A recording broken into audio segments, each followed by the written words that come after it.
Ever wish you could start over? I needed to seize an opportunity to reset my life. Because that's exactly what Leslie DeRowan is doing. Quit the job, gave notice at the apartment. I'm going to take everything out of my life and then intentionally decide what I want to add back. The nursing career she once loved became a source of anxiety and isolation. And I knew in my soul that the time had come for me to make a sweeping change. A recent Microsoft study found 41% of respondents think about leaving their jobs because of burnout. About as many feel overworked and exhausted. I think it's really important mostly that people recognize when they're hitting that burnt out phase. Katie Magoon is a hiring and HR expert. The reality is we can be so much better off sometimes if we just at least look to see how, like, what could this be and how happy could I be at my job? What are some things that people can do in their workplace to get through that burnout they might be feeling? Absolutely. The best thing you can do is sit down and have a really honest conversation with your leader,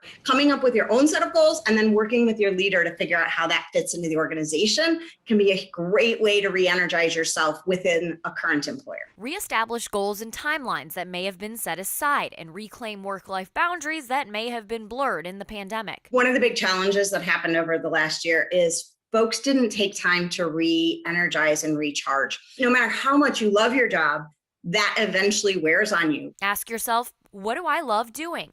Do I get to do that in my job?